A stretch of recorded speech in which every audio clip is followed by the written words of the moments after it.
माओवादी युद्ध सुरु हुँदा देशमा सेनाको संख्या करिब 53,000 मात्रै थियो। माओवादीसँग युद्ध लड्नकै लागि सेनाको संख्या 1 लाख पुर्याइयो। युद्ध सकिएको 18 वर्ष पुग्यो, तर सेनाको संख्या जत्राको त्यत्रै छ। खिया लागेका भारतीय सेनाले प्रयोग गरी थोत्रो बनाएर नेपाललाई भिडाएका पुराना मोडलका हतियार नेपाली सेनाले भिरिरहेको छ। कस्तो छ नेपाली सेनाको वास्तविक अवस्था र क्षमता? कस्ता हतियार कति तान्छन् नेपाली सेनासँग? यसका सबै इतिवृत्तान्त, दयनीय अवस्था यो रिपोर्टमा देखाउँदैछौँ। पुरै रिपोर्ट हेरेपछि मात्रै यहाँको गहकिला प्रतिक्रियाको अपेक्षा गर्दछौँ।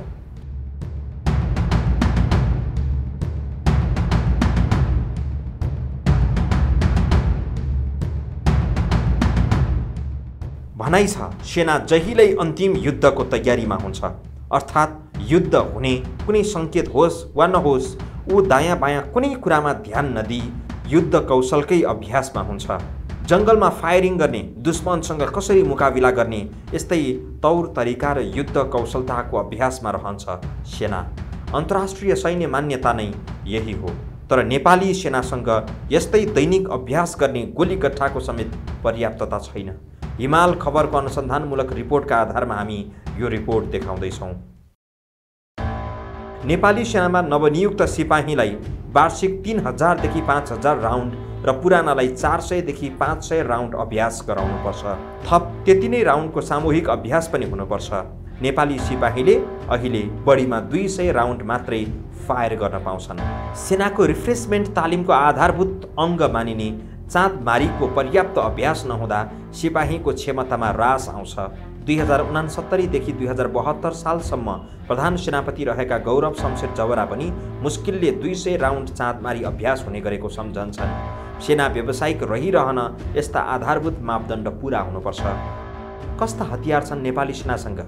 सेनाको मुख्य हतियारमा इजरायली गलिल, अमेरिकी M16, भारतीय इन्सास, सब machine gun SMG, light machine gun LMG, German HKG-36 छन्। गलिल विशेष फौजले बोक्दछ। सेनासँग दक्षिण कोरियाली K2 सिरिजका हतियार पनि छन्। यसमध्ये इन्सास राइफल विस्थापनको चरणमा छ। द्वन्द्वकालमा भित्र्याइएको M16 सेनाले रुचाएको हतियार मध्ये पर्छ, जुन त्यति बेलै शान्ति सेनाका लागि खरिद गरिएको थियो। तत्कालीन राजा वीरेन्द्रले समेत 2057 सालको दशैंमा यी हतियार परीक्षण गरेका थिए। HK-36 किन्नुपर्ने दरबारको निचोड थियो त्यो बेला। उक्त जर्मन कम्पनीले 5000 थान सोझै कम्पनीबाट किन्नुपर्ने र अन्य नेपालमा एसेम्बल गर्ने प्रस्ताव राखेको थियो। तर भारतले आफ्नो इन्सास राइफल किनाउन कूटनीतिक र राजनैतिक दबाव दिएकाले प्रतिपत्र LC खोलिसकेपछि जर्मन हतियार किन्ने योजना तुलिएको थियो। त्यसबेला भारतीय सेनाले प्रयोग गरी फेज आउट भइसकेको हतियार कोही न कोहीलाई भिराउनु थियो। त्यसैले नेपाललाई मोटो रकममा सस्तो माल भिरायो। यो कुरा पूर्वरथी विवेक कुमार शाहले मैले देखेको दरबार पुस्तकमा लेखेका छन्। M16 थप्ने सेनाको प्रयास पनि भारतले असफल पारिदियो। चिसो ठाउँमा नपड्कने लगायत समस्या युक्त हतियार हो इन्सास। 2062 मा माओवादीले कालीकोटको पिलीमा आक्रमण गर्दा हार्नुको मुख्य कारण पनि यही हतियार रहेको सेनाको निष्कर्ष छ। सेनासँग सपोर्टिङ हतियारका नाममा 81 mm mortar, 84 mm mortar, artillery mortar र आर्टिलरी गन छन्। सञ्चार उपकरणमा चीन सरकारले अनुदान दिएका रेडियो सेट र वाकी टकी छन्। सवारी साधनमा आर्मर्ड पर्सनल क्यारियर APC बख्तरबन्द गाडी पनि भनिन्छ। यो थ्रेड कार। सवारी साधनमा आर्मर्ड पर्सनल क्यारियर APC बख्तरबन्द गाडी छ। थ्रेड कार ट्रक पनि छन्। APC केही बेलायती सहयोगमा प्राप्त हुन् भने केही शान्ति सेनामा जाँदा किनिएका छन्। 2040 सालमा बेलायतले दिएका 25 वटा बख्तरबन्द गाडी दुरुस्त अवस्थामा छैनन्। 2 वर्ष पहिले काठमाडौँको रिङ रोडमा गुडाइएका तिनै बख्तरबन्द गाडीहरू हुन्, जुन कमजोर अवस्थामा छन्। बख्तरबन्द ट्याङ्क त छँदै नै छैनन्। हवाई उपकरणमा स्काई ट्रक र हेलिकप्टर गरी जम्मा 17 वटा रहेकोमा 10 वटा मात्रै चालु हालतमा छ। एउटा विमान मर्मत गर्न सकिने र बाँकी 6 वटा कामै नलाग्ने अवस्थामा रहेको महालेखा परीक्षकको 59औं प्रतिवेदनमा उल्लेख छ। हवाई प्रतिवेदनमा सेनाको सबैभन्दा ठूलो शक्ति भनेकै 2045 सालमा चीनले दिएको विमान भेदी हतियार एन्टी एयरक्राफ्ट हो। यसमा सीमा क्षेत्रमा विदेशी जहाज प्रवेश गरे सूचना दिने राडार जडान गरिएको थियो, तर त्यो राडारले काम गर्न छाडेको 20 वर्ष भइसक्यो। पूर्व महासेनानी तथा तत्कालीन राजा वीरेन्द्रका प्रमुख शाही पार्वती सुन्दर प्रताप राणाले दरबारको दुखान्त पुस्तकमा लेखे अनुसार भारतसँग लड्न नसकिने भए पनि सीधा हमला भए निश्चित अवधिसम्म प्रतिरोध गर्ने क्षमता हुनुपर्छ भन्ने नेपाली सेनाको निष्कर्ष थियो। वीरेन्द्र पनि भारतले काठमाडौँमा सेना उतारे प्रतिकार गर्ने हतियार किन्नुपर्ने निचोडमा थिए। उक्त विमानभेदी हतियार अहिले खिया लागेर कामै नलाग्ने अवस्थामा पुगिसकेको अवकाश प्राप्त एक सैनिक अधिकारीले बताएका छन्। गोलीगट्ठा उत्पादनमा पनि सेना आत्मनिर्भर छैन। काठमाडौँका स्वयम्भू बारुदखाना र सुन्दरी जल आर्सेनल, मकवानपुरका भीमभेदी प्लास्टिक र सुनाचरी इमल्सन प्लान्ट जस्ता कारखानाले पुग्दो गोलीगट्ठा दिन सकिरहेको छैन। त्यसमाथि बेला बेला भारतले कच्चा पदार्थ आयातमा रोक लगाइदिन्छ। कारखाना पूर्ण क्षमतामा चल्दा साना हतियारका 70 देखि 80% गोलीगट्ठा आफै उत्पादन गर्न सक्ने भए पनि ठुला हतियारका हकमा सेना पूर्णतः आयातमा निर्भर छ। आयात गर्ने भनेको चीन र भारत नै हो, जुन छिमेकी मुलुकहरू हुन्। भोलि परिस्थितिले युद्धको रूप लिएर पहिलो युद्ध नै छिमेकी देशहरूसँग लड्नुपर्ने हुन सक्छ। हुन त नेपाली सेनाले यी भीमकाय शक्ति राष्ट्रसँग केही घण्टा पनि टिक्न नसक्ने स्थिति छ। तथापि जो दुश्मन उसैसँग हतियार माग्न सकिएला र अनि तिनले गोलीगट्ठा दिएर दुश्मनलाई सहयोग गर्लान् र कल्पना पनि गर्न सकिन्न। हतियार गोलीगट्ठामा मात्र होइन, आधुनिक प्रविधिमा पनि नेपाली सेना सर्वाधिक नाजुक अवस्थामा छ। खर्च मात्रै बढाउँदैछ सैन्य फौज। 2052 सालमा हिंसात्मक द्वन्द्व सुरु भएपछि सैन्य विस्तार अघि बढ्यो।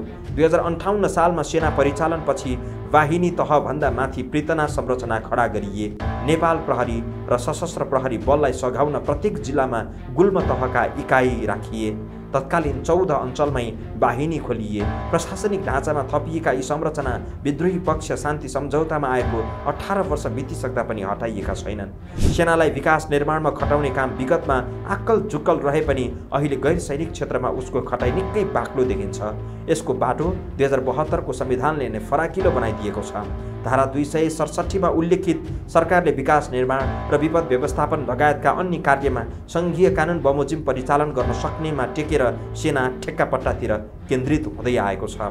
उदाहरण हो काठमाडौँ तराई द्रुत मार्ग निर्माणमा उसको विवादित संलग्नता। 4 वर्षभित्र सक्ने गरी 2074 साल वैशाखमा दिएको ठेक्काको अवधि सकिदासम्म काम 1/4 पनि भएको छैन। सेना व्यापारिक बन्दा उसमा शासक बन्ने महत्त्वाकांक्षा पलाउने र मुलुक पाकिस्तान म्यानमारकै जस्तो सैनिक शासनको जोखिममा पुग्न सक्ने स्थिति आउन सक्छ, किनकि उसले आर्थिक शक्ति नै प्रमुख ठान्दछ र आर्थिक शक्ति आर्जन गर्न राजनैतिक शक्तिको आवश्यकता देख्दछ। हाल सेनाको सङ्ख्या करिब 1 लाख रहेको छ। 2007 सालको राजनैतिक परिवर्तनसँगै सेनाको सङ्ख्या पनि पुनर्संरचना गरिएको थियो। यसकै लागि 2008 सालमा काठमाडौँ ओर्लिएर अहिलेको सेनापति निवास शशि भवनमा बसेको भारतीय सैनिक मिसनले सेनाको सङ्ख्या 9652 मा झारेको थियो। त्यसअघि नियमित सेना 20,000 र म्यादी 20,000 थिए। आधाभन्दा बढीले घटेको फौजको सङ्ख्या 2023 सालमा 15,855 पुर्याइयो। यो सँगै 3 वटा रहेका वाहिनी बढाएर 4 वटा पुर्याइए। केही गुल्म स्तरोन्नति गरी गढ बनाइए। यसको 3 वर्षपछि ल्याएको 10 वर्ष सैनिक विकास योजनाले सैनिक सङ्ख्या क्रमशः बढाउँदै आधुनिक हतियार बोक्ने नीति लिएको थियो। 2030 को दशकदेखि 303 राइफलको सट्टा सेल्फ लोडिङ राइफल SLR सेनाको मुख्य व्यक्तिगत हतियार बन्यो। माओवादी द्वन्द्व सुरु हुन साथै वर्षेनी सैनिक दरबन्दी थपियो। द्वन्द्वका सुरुवाती वर्षमा सानो सङ्ख्यामा थपिए पनि 2058 सालमा सेना परिचालन भएपछि एकाएक बढाइयो। सेना परिचालन भएकै सालमा 5,500 सेना थपिए। राजा ज्ञानेन्द्रले निर्वाचित प्रधानमन्त्री शेरबहादुर देउवालाई अपदस्थ गरेको वर्ष 2059 मा 11,000 सैनिक थपिए र 2061 सालमा राजाले प्रत्यक्ष शासन लिएपछिको 2 वर्षमै 17,000 सैनिक थपिए। 2053 सालदेखि 2062 सालको अवधि 9 वर्षमा 50,000 सैनिक सङ्ख्या बढेकोमा द्वन्द्व घनीभूत भएको तथा राजा र संसदीय दलको दूरी बढ्दै गएको पछिल्लो 5 वर्षमा मात्रै 43,000 सैनिक दरबन्दी थपियो। यो कुल थपिएको मध्ये 94% हो, जबकि यो सङ्ख्या द्वन्द्व सुरु भएको वर्षसम्म 45,500 मात्रै थियो। द्वन्द्वकालमै कोर ग्रुपमा जाने लक्ष्यसहित सेनाले जनशक्ति बढाउँदै लगेको थियो, जुन प्रीतनाभन्दा माथिको संरचना हो। आर्थिक वर्ष 2059-60 मा समूह अवधारणा लागू गराउने निर्णय हुँदा सैनिक जनशक्ति 1,06,206 पुर्याउने लक्ष्य रहेको र 2069 सालमा जङ्गी अड्डाले प्रकाशन गरेको नेपाली सेनाको इतिहास पुस्तकमा यो विवरण उल्लेख छ। तर 2062-63 को राजनैतिक परिवर्तनसँगै उल्टै सङ्ख्या घटाउनु पर्ने आवाज उठ्यो, जसमा माओवादी अगाडि थियो। अन्य दल भने शक्ति स्थितिमा माओवादी हावी हुने डरले सङ्ख्या कटौतीको पक्षमा उभिनै सकेनन्।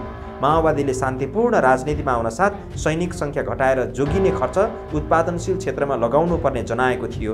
बालुवाटार स्थित प्रधानमन्त्री निवासमा 2063 सालमा पहिलो पटक सार्वजनिक हुँदा माओवादी अध्यक्ष पुष्पकमल दाहाल प्रचण्डले नेपाली सेनाको सङ्ख्या 20,000मा झार्नुपर्ने अभिव्यक्ति दिँदा सेनाले घनघोर आपत्ति जनाएको थियो। 2066 वैशाखमा माओवादी सरकारले हटाएका प्रधान सेनापति रूपमाङ्गत कटुवाललाई राष्ट्रपति रामवरण यादवले पुनर्बहाली गराउँदा तत्कालीन प्रधानमन्त्री प्रचण्डले राजीनामा दिएको प्रकरणपछि माओवादीले पनि सङ्ख्या कटौतीबारे मुख खोल्न छाड्यो।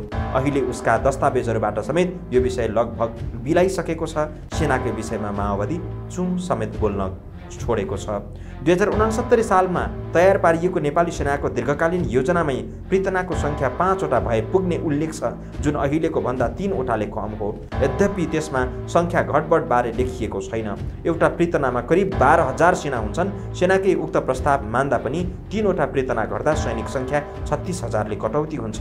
एक सिपाहीको मासिक तलब औसत 30,000 मान्दा वार्षिक न्यूनतम 13 अर्ब रुपैयाँ जोगिन्छ। लत्ता कपडा रासन पेन्सन खर्च जोड्दा जोगिने रकम अरू बढ्न सक्छ। यो भनेको अहिलेको मूल्यमा 65 मेगावाट क्षमताको जलविद्युत आयोजना बनाउन सकिने रकम हो। यस सन्दर्भमा के छ तपाईँको प्रतिक्रिया? कमेन्ट बक्समा राख्नुहोस्।